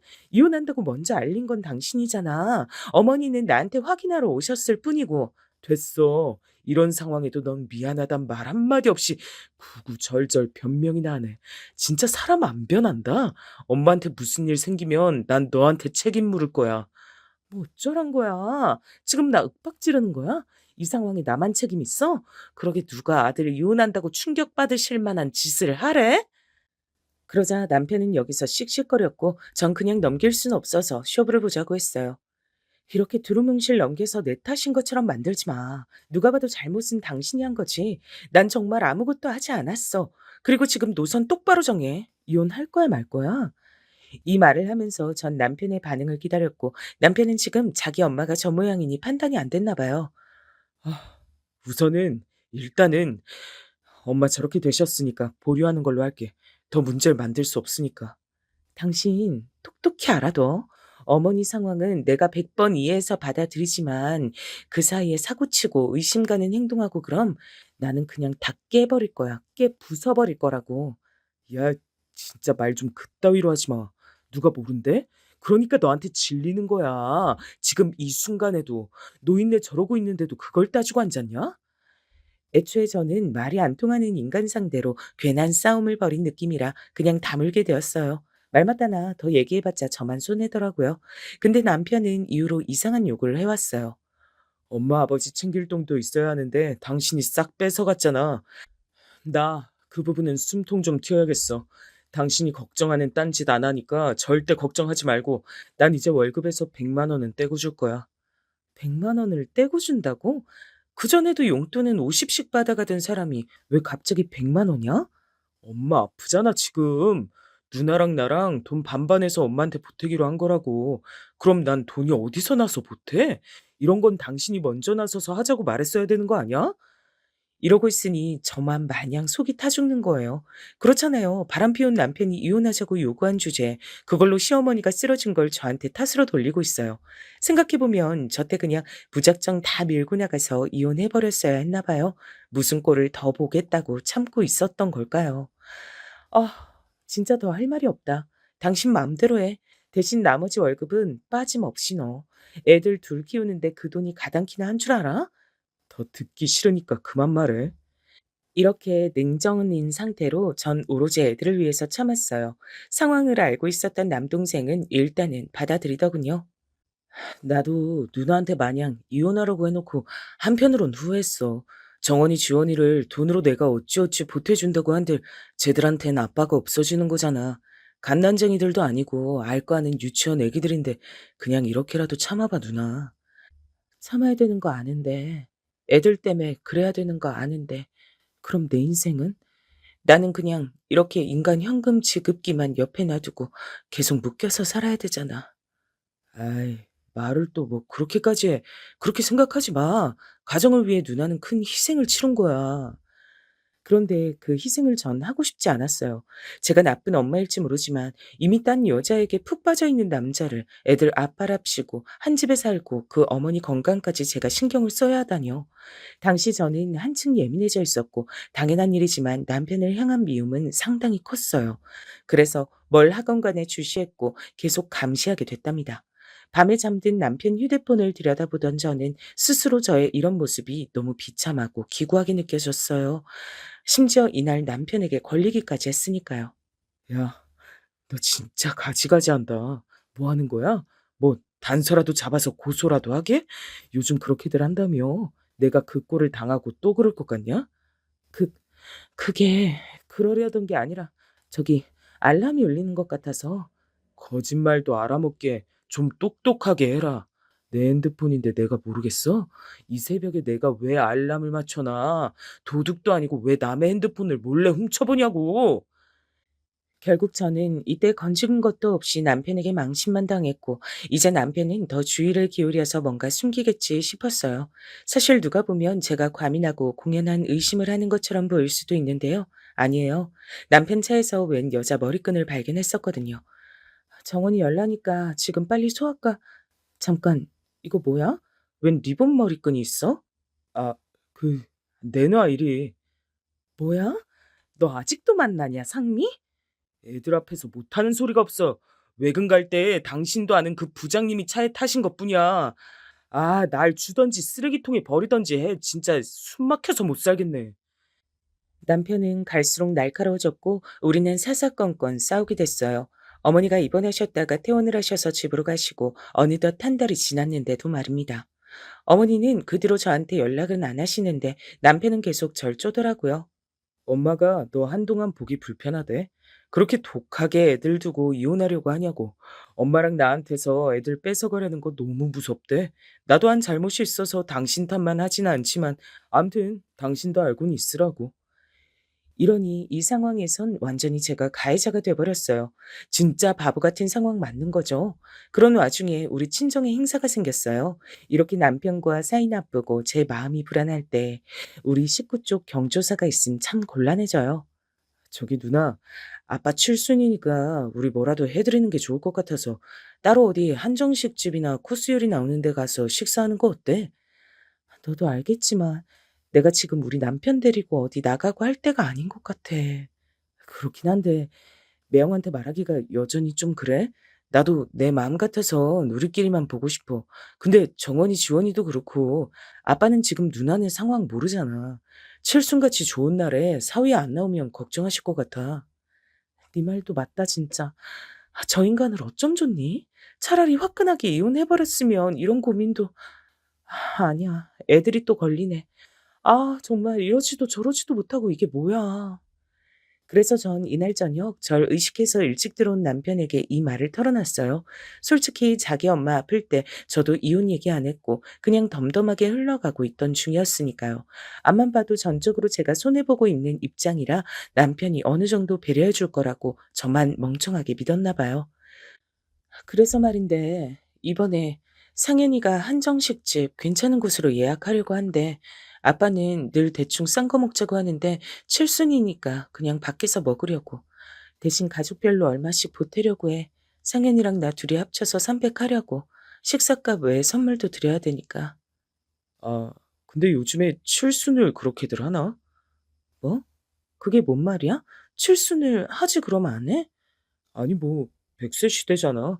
누가 요즘 그렇게 따져가면서 굳이 칠순을 해. 요양원 들어가시든지 아님 그냥 가족들이랑은 환갑까지만 하는 거지. 그렇게들 안 해. 남들이 어떻든 간에 나랑 상현이는 아빠 칠순 해드릴 거야. 다른 것도 아니고 생신인데 그 정도 할 수 있는 거지. 그런데 남편이 똥 씹은 얼굴로 반응이 영 엉망인 거예요. 돈 없다고 그렇게 나 물어뜯더니 어디 비상금이라도 좀 있나 봐. 처남이랑 150만 원씩이나 반땡에서 돈을 보태고. 아니다. 혹시 당신이 200 내는 건 아니야? 뭐야? 내가 돈이 어딨어. 안 그래도 어제 월급 들어왔으니까 거기서 빼려고 물어보는 거야, 지금. 당신도 어머니 병원비 된다고 100 가져갔잖아. 난 내 앞으로 받는 용돈도 없고 이달만 그렇게 빼가려고 말하는 거야. 상황은 알겠는데 이렇게 갑자기 그냥 말해서 가져가는 게 어딨어? 나도 이래저래 빡빡한 사람이야. 이렇게 우리 둘은 정말 치사하고 더럽게 돈 갖고 특히 부모님 문제를 두고 엄청나게 실랑이를 벌이게 됐어요. 어쩜 인간이 이럴까요? 내가 이번엔 보태주도록 하는데 나도 이제 못 참겠어. 너 돈 쓰는 내역 조목조목 보고해. 왜 나만 이렇게 돈 벌어다 주고 얼마 쓰지도 못하고 다 뺏기면서 살아야 돼? 그동안 바람핀 이유로 말 섞기 싫어서 냅뒀더니 진짜 정도를 모르네. 진짜 몰라서 묻는 말이야? 이러면서 우린 엄청나게 다퉜어요. 아빠 생신을 한정식 집에서 하고 선물도 사드렸지만 제 마음은 시작부터 너무 괴로웠답니다. 억지로 웃어가면서 아빠 비위 맞춰드렸는데 문제는 이 인간이 끝에 가서 또 사고를 쳐버린 거예요. 그날 제 남동생에게 붙들려 나온 남편을 보며 전 이날이야말로 이혼할 날인가 생각했답니다. 네. 저 진짜 오늘 이런 건 경우가 아닌 것 같네요. 오죽하면 제가 형을 데리고 이렇게 밖으로 나왔겠습니까?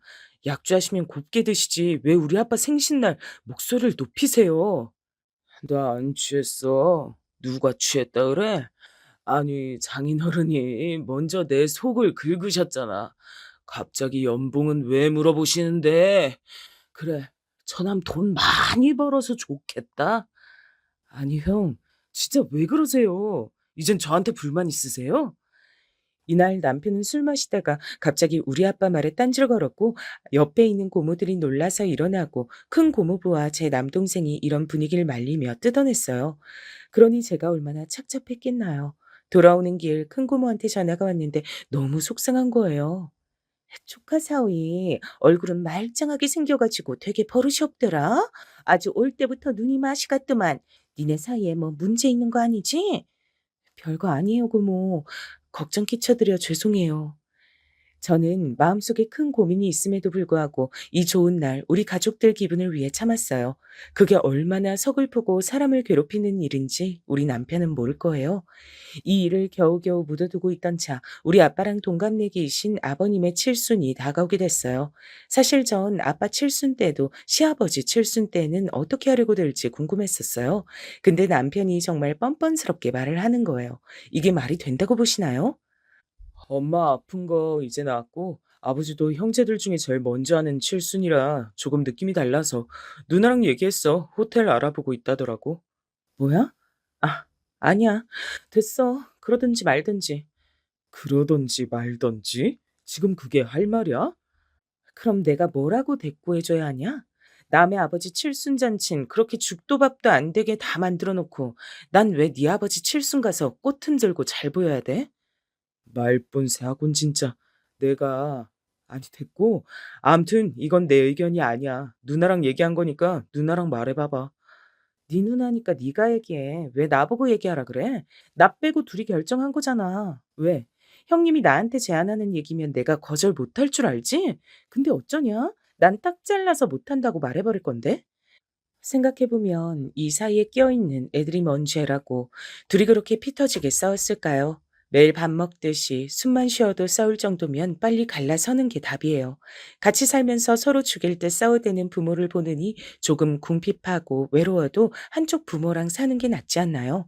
그런데 이 인간은 정말 여자들이 지탱해주는 힘이 없으면 못 살아가는 인간인가 봐요. 고세치 누나한테 일러 바쳤거든요. 평소 신우와 잘 연락 안 하고 사는데 이때 참으로 오랜만에 전화를 받았어요. 올케, 아빠 칠순하는 걸로 우리 현철이랑 좀 사이가 안 좋은가 봐. 무슨 일 있어? 저번에 엄마 일도 있고 대충 듣긴 했는데 올케 왜 자꾸 일을 이렇게 만들어? 아버지 생신하자는 게 그렇게 잘못된 거야? 그게 아니라 이게 제가 왜 형님이랑도 이렇게 말해야 되는지 모르겠네요. 이건 저희 부부 일이라 그냥 이렇게 정리할게요. 둘이만 해결할 게 아니라 어른들이 엮여 있으니까 그렇지. 옳게 나랑 좀 만나서 얘기하는 게 어때? 저 두고 얘기하지 마시고 그냥 결정하신 대로 하세요. 남편은 이미 돈 보태기로 마음 먹었던데 저랑 얘기하셔서 뭐 하시려고요? 와, 옳게 자꾸 말 그런 식으로 할래? 나 저번 일도 있는데 지금 되게 참고 있는 거야. 그런 식으로 우리 아빠 생신 불편하게 만들 거야? 며느리 하나라고 있는데 우린 부담 줄여주려고 둘이 알아본 건데 왜 이래 진짜? 이러니 저는 신우랑도 원수지고 싸우게 됐고요. 남편은 아주 막가기로 마음먹은 건지 이날 저녁에 쫓아 들어오자마자 기가 차게 싸웠고요. 인간이 한번 이상한 길로 빠지더니 갈수록 저에게 함부로 하더라고요. 애들 아직 안 자는데 뭐 하는 짓이야? 이거 깨부순 거 당신이 다 물어내. 너 진짜 아버지 생신 끝나기만 해봐. 너랑 다 끊어버리고 이혼할 거야. 각오해. 누가 보면 내가 바람 피운 줄 알겠어. 하던지 말던지 맘대로 해. 왜 지금은 이혼 안 하는데? 아버님 때문에? 이게 진짜 그러면서도 이 인간은 진짜 지 아버지 칠순 때문에 슬쩍 쫄렸는지 더 뭐라 하려다가 참는 눈치였어요. 하필요. 누가 배를 정신없이 눌러대는 거예요. 아랫집에서 올라온 건가 했는데 글쎄 우리 친정 아빠가 오신 거 있죠. 생전 잘 들리지도 않으시던 분이 과일 챙겨서 이날따라 오시다니요. 이게 무슨 분위기냐? 왜 이래? 아, 아니에요, 아빠. 별일 아니에요. 집안 꼴이 이게 뭐야? 이건 왜 다 내전져 있고 현관문은 왜 이러냐? 애들 키우는 집이 왜 이래? 그, 뭐 옮기다가 이렇게 됐어요. 저기, 당신 얼른 인사드려. 네, 장인어른 오셨어요? 저희 아빠는 눈치가 빠른 편이셔서 이때 분위기를 보고 대충 눈치채신 것 같았어요. 근데 이 인간이 갑자기 자리를 피하는 거예요. 저기, 저는 회사 일이 있어서 잠깐 나가보겠습니다. 편히 계세요. 이러고 후다닥 옷을 챙겨서 나가버리고 현관 어질러진 거 치우지도 않고 나갔어요. 그러니 아빠 표정이 영 안 좋으신 거예요. 전 이때 그만 못 참고 눈물이 줄줄 흘러내렸고 그때 아빠 얼굴을 생각하면 지금도 너무 가슴 아파요. 제 얼굴 구석구석을 다 훑어보시면서 왜 그러냐고 하시더군요. 너 왜 그래? 무슨 일 있는 거 맞지? 박서방이랑 왜 그러냐? 이거 뭐 설마 던지고 그런 거냐? 아빠, 아빠, 나 너무 힘들어, 힘들어. 저도 참 그때 왜 그랬을까요? 우리 아빠를 보니까 나한텐 더할 나위 없이 사랑 주고 이뻐해 주는 우리 아빠라 그만 터져버린 것 같아요. 더 이상 숨기기도 힘들겠다 싶어 엉엉 울면서 말을 해버렸답니다. 아빠, 저 사람이 있잖아. 아빠한테 말 안 하려고 했는데 아빠 걱정할까 봐. 뭔데 그래? 아빠한테 다 말해봐. 괜찮으니까. 아빠도 알아야지. 아빠, 이 사람이 나보고 이혼하재. 그러자 아빠는 적잖이 충격을 받아 벙치신 얼굴이었어요. 갑자기? 아니 이게 뭔 소리래? 애들 장난이냐 이혼이? 그래놓고 애들은 지 마누라한테 맡겨두고 저렇게 나간 거야? 이혼하재. 응. 지금도 자기는 아빠 생신 그따위로 해놓고 시아버지 생신 비싸게 한다고. 내가 너무 서러워서. 여기까지 들은 아빠는 어떻게든 수습을 해보고 싶으셨던 건지 조금 안쓰러워하시면서도 달래시더군요. 이유가 뭔가 했더니 고작 그것 때문이야? 아이고 애들 싸움도 아니고 참나. 그러지들 마라. 생일이 뭐가 그렇게 중요해. 난 그날 너랑 상현이랑 애들 다 와서 축하해 준 것만으로도 됐어. 그냥 네 시아버지야. 네가 며느리 된 도리로 하면 되는 거지. 사실 저희 아빠야 모든 상황을 다 모르시니까 저렇게 말씀하시는 거지만 전 너무 답답한 거예요. 어떡하지 고민하다가 이제 저 혼자 감당할 수 있는 선을 넘겨버린 것 같았어요. 그래서 다 말해버렸답니다. 이혼 얘기를 할 정도면 더 숨길 필요가 없으니까요. 아빠, 그것만으로 이혼하려는 게 아니라 이 사람 바람 폈어. 뭐? 아니 이건 또 무슨 개똥 같은 소리야? 회사 여직원이랑 바람 폈고 또 내가 얼마 전부터 지켜보고 있는데 이 사람 이상한 데도 다니는 것 같아. 하, 이게 무슨 꼴이냐? 그게 정말이야? 어? 내 이놈을 진짜 이상한 데 다니는 건 아직 확실하진 않고 여직원이랑 바람 피운 건 진짜야. 나도 증거가 있어서 몇 번 뒤집고 그랬어. 아니, 아들을 그따위로 개떡같이 키우고 네 시아버진 생일상 받아드실 마음이나 안 되냐? 그것도 며느리한테? 몰라. 난 어머니 말고 아버님이랑은 안 본 지 오래됐어. 그래서 신우가 더 저래. 며느리 도리하라고. 그러자 아빠는 허리에 손을 올리고 한참 거실을 왔다 갔다 휘저으시면서 어쩔 줄 몰라 하셨어요. 이 잡것들을 진짜. 너 이렇게 된 거 다 말해봐. 네 시댁도 알아? 지 아들놈 저러고 있는 거 다 아냐고. 알아. 어머니는 아셔. 그래서 우리 이혼한다고 하니까 들어누우시고 아무튼 상황이 그래. 형님도 아시는지는 모르겠지만 진짜 이게 뭐냐 정말. 와 이걸 맨정신으로 듣고 있자니 죽겠구만 진짜. 그런데 아빠가 갑자기 이렇게 말씀을 하셨어요. 정말 조금도 흐트러짐 없이 아주 단호하게요. 너 박서방 말 맞다나 그냥 이혼해라. 그런 새끼 붙들고 있어서 뭐 할래? 애들 데리고 정리해. 그놈 새끼한테 애들 줄 생각은 절대 말고 애는 엄마가 키워야 하니까. 나도 이혼 쪽으로 생각이 기울고 있는데 순순히 안 줄 것 같아. 안 주면 어쩌게. 바람 피운 증거들도 있다며. 그런 놈이 무슨 애 아빠야 얼어 죽을. 가만히 있자. 이걸 어떻게 갚아준다. 아빠는 무조건 저에게 이혼하라고 하셨고 그간 제가 시댁과 남편에게 당한 뒷얘기까지 들으시더니 던 안 되겠다고 하시는 거예요.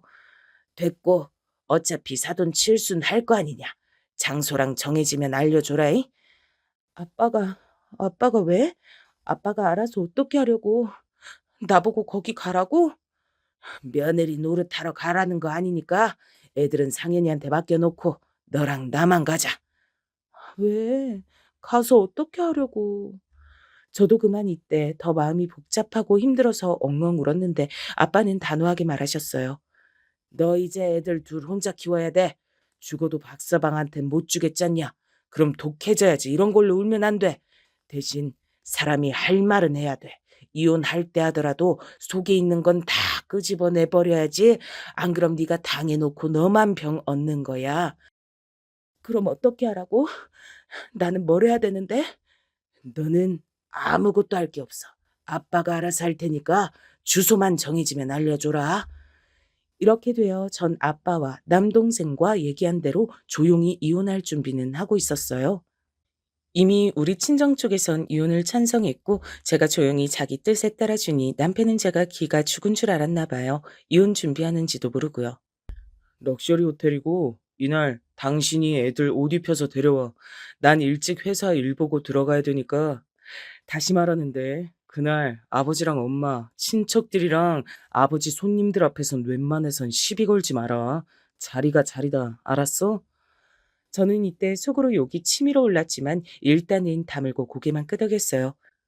그리고 드디어 당일날 결전의 날이 되었는데요. 이때 저는 남동생네 집에 제 아이들을 맡겨뒀어요. 그리고 남편에겐 사정을 말했고요.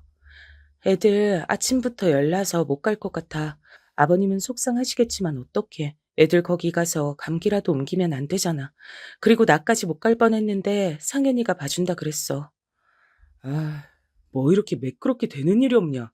알았으니까 당신이나 늦지 말고 와. 어른들한테 인사 똑바로 먼저 챙기고 있어. 저는 이때 전화를 끊고 숨을 고르면서 이놈 인간에게 매어서 이딴 소리나 듣는 건 오늘이 마지막이라고 생각했어요. 이후 저희 아빠도 얼마 안 돼서 출발하셨고 함께 호텔에서 만나게 됐답니다.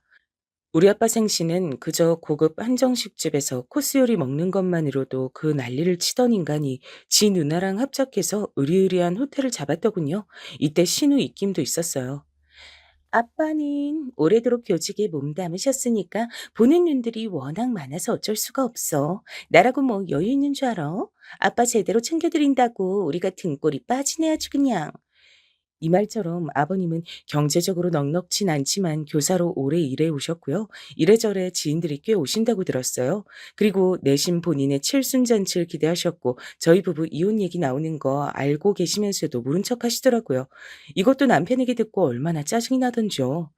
아버지 앞에서 이혼 얘기니 뭐니 시끄럽게 꺼내지 마라. 어차피 꺼내봤자 당신도 좋은 소리 못 들을 거니까. 암튼 그날 처신 잘해. 이건 결국 본인도 알고 계시면서 그냥 며느리가 다 감당하길 바라는 것처럼 느껴지더라고요. 심지어 그런데다가 생신은 제대로 치르고 싶고 여러모로 저는 점점 화가 올라왔어요. 드디어 호텔 한 룸에서 성대하게 아버님 칠수는 시작됐는데요. 그리고 곧 폭탄 던지듯 모든 판이 다 깨지는 그 사건은 일어나고야 말았답니다. 사회자가 뭔가 말을 하고 있는 사이 갑자기 우리 아빠가 성큼성큼 걸어들어가 누군가 말릴 새도 없이 마이크를 건네받았답니다. 저는 침착하게 아빠 모습을 지켜봤고 혹시나 싶은 상황에 대비해서 아빠 근처로 슬슬 움직여서 가고 있었어요. 당연히 남편은 눈이 아주 찢어질 듯 크게 떠져서 절 마구 찾고 있었고요. 마이크 잘 나오네요. 안녕하십니까. 내가 여기 사돈이라도 저기 이봐요. 이 집 며느리가 내 딸이라니까. 아빠는 사회자가 난감해하는데 귀엽고 마이크를 뺏듯이 받았고 건너편에 서 있는 절 가리키며 본인의 신분을 밝혔어요.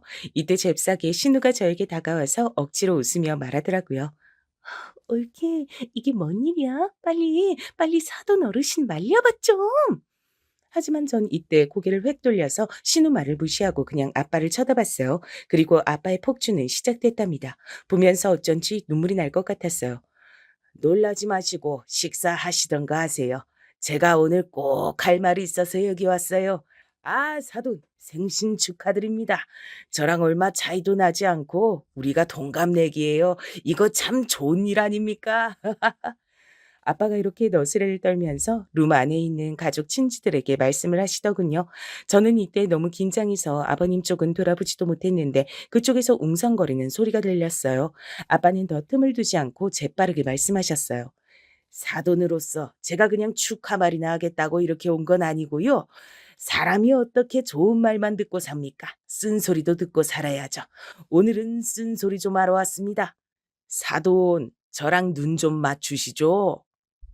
그러니 이때 남편이 제 옆에 쓱 다가와서 빨리 말리라고 재촉하길래 저도 인상을 팍 써버렸어요. 보는 눈이 있으니까 더 함부로 못 대하더군요. 사돈, 칠순 맞도록 사회에 공헌하신 거 많은 거 합니다. 그런데 어째 자식 농사는 그래 지으셨습니까? 안사돈한테만 너무 맡겨두셔서 버릇없이 저 모양으로 큰 건 아닙니까? 어째 아들놈을 저래 호로 참놈으로 키우셨어요? 이러니 마치 중간에 무슨 스프링클러 사고라도 나서 다들 도망치고 소리 지르는 양 엄청나게 웅성웅성거리는 소리와 혼란이 시작된 거예요. 사회자도 당황해서 마이크를 뺏으려는데 아빠는 그냥 쭉 크게 말하셨어요. 가만히 있어봐요 좀. 아니 우리 사위가 말이야. 저기 우리 딸 옆에 서 있는 사위 있잖아요. 저놈 새끼가 우리 딸내미 두고 바람을 피워댑니다.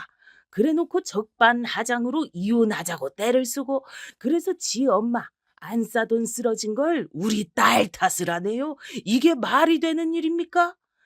이러니 일제의 시선이 정말 웃기게도 서의자조차도 제 남편을 본능적으로 쓱 쳐다보더라고요. 남편은 이때 얼굴이 시뻘개져서 자리에 확 앉아서 얼굴을 양손으로 급히 가렸죠.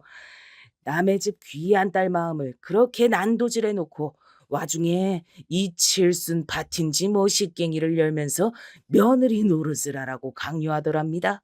거기 사돈처녀, 사돈처녀도 같이 그랬다면서? 그럼 둘 다 같이 혼나야지. 어째 우리 딸보다 더 나이도 많으면서 그렇게 못돼 처먹었어? 동생이 마누라 두고 바람 폈으면 누나가 때려서라도 가르쳤어야지. 지 마누라 괴롭히는데 더 뒤에서 재촉하면 어떡해? 이쯤에서 사회자가 무마하겠다고 사정하며 마이크를 제지했고 아빠는 그러고 곧장 앞문으로 나가버리셨어요. 저도 그 모습을 보고 바로 스르륵 앞쪽으로 쏜살같이 나가서 사람들이 쳐다보던 말던 재빠르게 나갔죠. 그리고 아빠랑 같이 후다닥 빠른 걸음으로 호텔을 빠져나갔고요. 그리고 아빠 집까지 무사히 택시 타고 집으로 갔네요. 그 뒤의 상황은 모르겠지만 다들 뭐 그런 내용을 듣고 멀쩡히 축하하고 할 수는 없었던 모양이에요. 신우가 저에게 손해배상 청구를 하겠다며 난리를 쳤거든요. 올케, 너 때문에 우리 아빠가 얼마나 개망신당한 줄 알아? 우리가 왜 쥐어짠해서 호텔에서 있는데 아빠 지인들 좀 높으신 분들도 많고 현철이도 좀 이어주려고 별의별 생각들이 다 있어서 이렇게 한 건데 이거 어떻게 책임질 거야? 진짜 올케 친정 아버지 사돈 어르신 머리가 어떻게 된 거 아니야? 좌우지간 당장 얼굴 비춰 우리 집 와서 무릎 꿇고 빌라고 이거 어떻게 수습할 거야? 수습 같은 소리하고 앉으셨네요. 제가 형님한테 형님거리면서 존댓말하는 건 오늘이 마지막인 줄 알고 계시고요. 전 외도하고 이상한 짓까지 하는 잡놈이랑 못 살아요. 다 참아주고 살았더니 더 드럽게 굴던데. 형님, 오늘 말씀 아주 잘하셨어요. 손해배상이요? 그거 제가 형님 남동생한테 싹 다 걸어버릴 예정이니까 기대하세요. 저는 그간 증거로 갖고 있던 것들과 함께 조금 늦은 바가 있지만 상간 소송도 진행했고요. 시댁에는 양육권, 친권도 다 뺏어버리겠다고 경고했어요. 이러니 신우도 저에게 안 통하고 어머니는 더더욱 힘이 없고 나중에 아버님이 전화하셨지 뭐예요. 내가 진짜 천불이 나지만 다 덮겠다. 그러니까 그래, 네 말 맞더나. 현철이가 불미스러운 일을 해서 네 속이 상한 것도 알겠다. 그런데 어떻게 정원이 지원이까지 애비를 못 보게 만들려고 하냐? 이게 가당키나 한 일이야? 아버님, 그 인간은 얘네들 아빠가 아니에요. 그 회사 여직원 품는 순간 이미 얘네 아빠이길 포기한 거죠. 아빠, 애비란 뜻을 설마 모르시는 거예요? 교직에 계시던 분이 핏줄로 이어져 있고 생물학적으로 부모 자녀 관계여야 애비인 거잖아요. 이게 어디서 어른을 가르치려드냐? 아버님이 모르시니까 가르쳐 드리는 거 아니에요. 생물학적으로 유일하게 부모 자녀 관계가 되려면 그 사이에 딱 하나의 부모만 있어야 되는 거 아니에요? 그 사이에 다른 여자를 드럽게 같이 추가한 자체가 얘네들만의 아빠를 할 생각은 없단 거예요. 저한테 이러지 마시고 본인 아들을 원망하세요. 내가 어떻게 하면 되겠냐? 그래서 우리 현철이한테서 우리한테서도 정원이 지원이를 뺏어간다고. 말 똑바로 하세요. 제가 뺏어가는 거 아니고요. 아버님 아들이 매몰차게 손주 손녀를 버렸어요. 불륜녀한테 미쳐가지고요. 아들 뺨이라도 때리고 거기다 화풀이 하세요. 전 전화 끊습니다. 그리하여 저는 빡빡 우겨서 이혼을 했고 이 과정에선 그간 많이 분노하고 참았던 남동생 그리고 저희 친척 큰 고모부와 고모 등 어른들이 많은 도움을 주셨어요. 아버님은 칠순잔치에서 일생 다시 없을 이제 회복할 수도 없는 개망신을 당하셨고요. 남편이 저한테 악쓰면서 전화한 내용으론 어머니가 다시 쓰러지셨다는데 자업자득 아닌가요? 왜 나를 탓해 당신? 그런 일 저지른 건 당신이고 알리고 싶게 판 깔고 사람 억울하게 몰아세운 것도 당신이야. 다 당신 죄야. 다신 연락하지 마. 죄값 치르면서 꾸역꾸역 느끼면서 살아. 그리고 저는 저희 아빠 집에서 아이들과 함께 살아가고 있어요. 아빠도 정년이 되어 집에서 쉬게 되신 지 몇 년 안 되셨는데 제가 소일거리로 얼마 용돈을 드리고 있고요. 애들이 아빠를 초반에 좀 찾아서 마음이 아프긴 했지만 그래도 이제 더는 싸우는 꼴, 엄마가 밤마다 울고 쓰러져서 링거 맞고 하는 꼴을 안 보여줘도 되니까요. 힘든 점이 아직도 많지만 그래도 열심히 살아볼랍니다. 저의 앞길을 딱히 응원해 주시지 않아도 괜찮아요. 여기까지 함께 들어주신 것으로도 감사드립니다. 모두 건강하세요.